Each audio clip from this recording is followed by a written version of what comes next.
Assalamualaikum warahmatullahi wabarakatuh. Kami dari kelompok 3 akan mempresentasikan tentang sejarah hadis pada masa Nabi Muhammad, sahabat dan tabi'in. A. Hadis pada masa Rasulullah. Hadis pada masa Nabi dikenal dengan asri al-wahyi wa al-taqwin, yaitu masa turun wahyu dan pembentukan masyarakat Islam. Keadaan ini sangat menuntut keseriusan dan kehati-hatian para sahabat sebagai pewaris pertama ajaran Islam. Wahyu yang diturunkan Allah Subhanahu wa taala kepadanya dijelaskannya melalui perkataan, perbuatan dan takrirnya. Sehingga apa yang didengar, dilihat dan disaksikan oleh para sahabat merupakan pedoman bagi amaliyah dan ubudiyah mereka. 1. Kebijaksanaan Rasulullah SAW tentang hadis. Ketika Rasulullah SAW masih hidup, sikap dan kebijaksanaan beliau tentang hadis ialah sebagai berikut.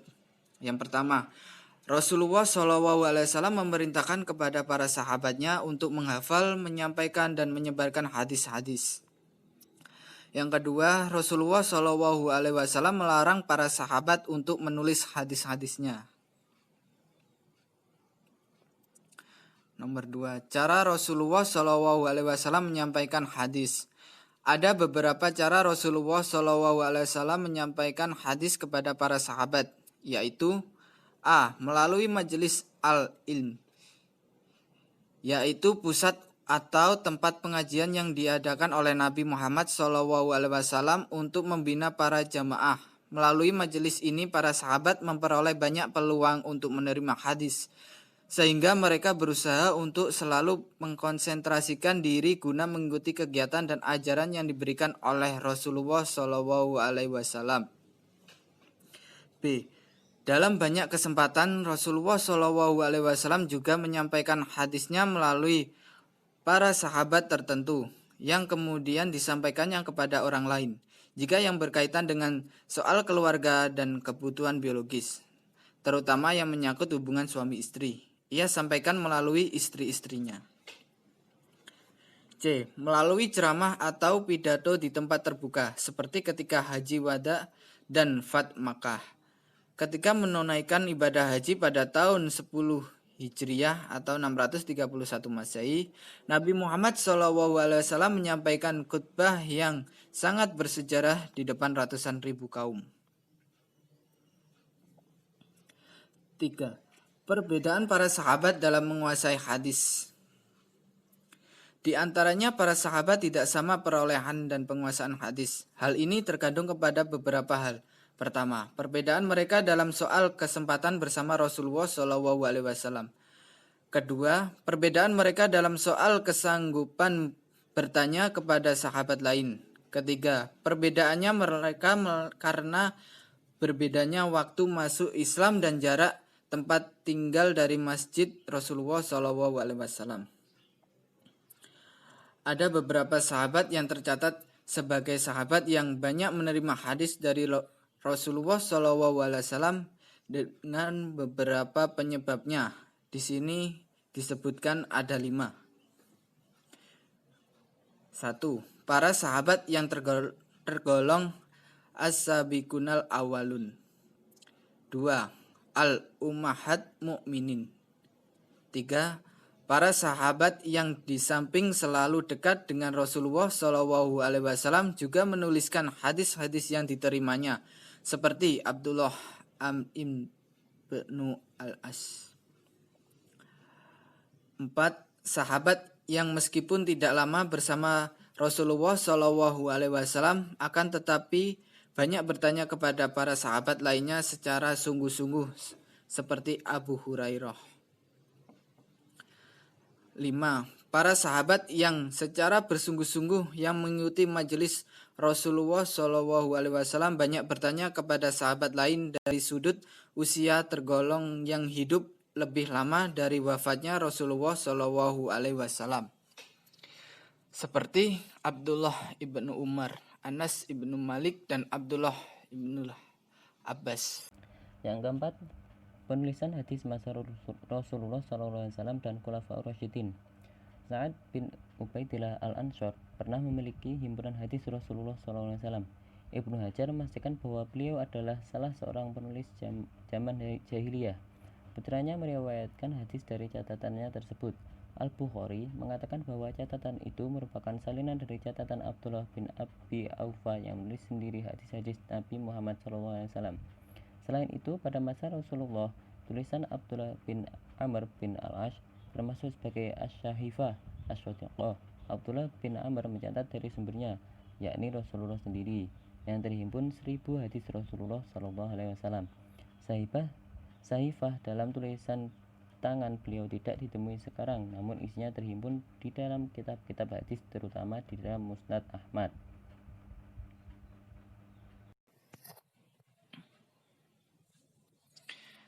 B. Hadis pada masa Khulafaur Rasyidin. Periode kedua sejarah perkembangan hadis adalah Khulafaur Rasyidin yang berlangsung sekitar tahun 11 Hijriah sampai 40 Hijriah. Masa ini disebut dengan masa sahabat besar. Kenapa disebut sahabat besar?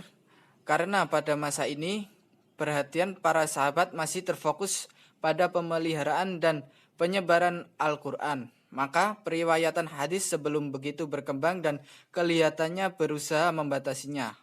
Oleh karena itu, masa ini oleh para ulama dianggap sebagai masa yang menunjukkan adanya pembatasan periwayatan.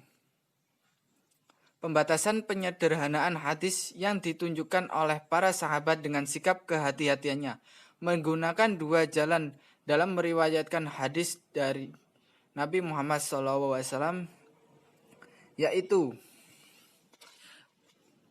1. Periwayatan lafzi adalah periwayatan hadis yang redaksinya atau matanya persis seperti yang diurutkan Rasulullah SAW dan hanya bisa dilakukan apabila mereka hafal benar yang disabdakan Rasulullah SAW. Jadi mereka itu harus hafal. Kedua, periwayatan maknawi adalah periwayatan hadis yang matanya tidak persis sama dengan yang didengar dari Rasulullah SAW.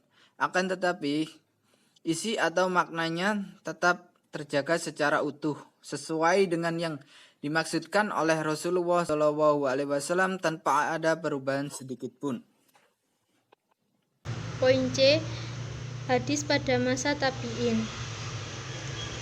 Pada era tabi'in, keadaan sunnah tidak jauh berbeda dari era sahabat. Namun, pada masa ini Al-Quran telah dimodifikasi dan disebarluaskan ke seluruh negeri Islam.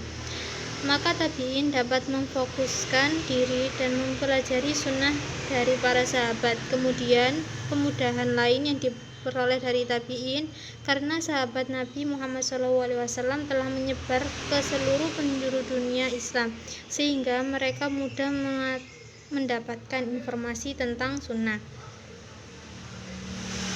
Pertama, pusat-pusat pembinaan hadis. Tercatat beberapa kota sebagai pusat pembinaan dan periwayatan hadis, sebagai tempat tujuan para tabi'in dalam mencari hadis. Kota-kota tersebut ialah Madinah Al-Munawwarah, Makkah Al-Mukarramah, Kufah, Basrah, Syam, Mesir, Maghribi dan Andalusia, Yaman dan Khurasan. Ada beberapa orang yang meriwayatkan hadis pada kota-kota tersebut, antara lain Abu Hurairah, Abdullah bin Umar, Anas ibnu Malik, Aisyah, Abdullah ibnu Abbas, Jabir ibnu Abdillah, dan Abi Sa'id Al-Khudri. Yang kedua, pergolakan politik dan pemalsuan hadis. Pergolakan ini sebenarnya terjadi pada sahabat setelah terjadinya perang Jamal dan perang Siffin, yaitu ketika kekuasaan dipegang oleh Ali ibnu Abi Thalib. Akan tetapi akibatnya cukup panjang dan berlarut dengan terpecahnya umat Islam ke dalam beberapa kelompok, yaitu Khawarij, Syiah, Muawiyah, dan golongan mayoritas yang tidak masuk ke dalam ketiga kelompok tersebut. Yang ketiga yaitu perkembangan pembukuan hadis. Perkembangan pembukuan hadis pada masa ini ada 3 bentuk, yaitu yang pertama, musnad. yaitu menghimpun semua hadis dari tiap-tiap sahabat tanpa memperhatikan masalah atau topiknya. Tidak per bab seperti fikih, dan kualitas hadisnya ada yang sahih, hasan, dan dhaif. Yang kedua, al-jami, yaitu teknik pembukuan hadis yang mengakumulasi 9 masalah, yakni aqaid, hukum perbudakan atau riqaq, adab makan minum, tafsir, tarikh, dan sejarah, sifat-sifat akhlak, syamil, fitnah dan sejarah, manaqib. Yang ketiga yaitu sunan, yaitu teknik penghimpunan hadis secara bab seperti fikih. Setiap bab memuat beberapa hadis dalam satu topik seperti Sunan An-Nasai, Sunan Ibnu Majah, dan Sunan Abu Dawud. Di dalam kitab ini ada yang sahih, hasan, dan dhaif, tetapi tidak terlalu dhaif seperti hadis mungkar. Sekian presentasi dari kami.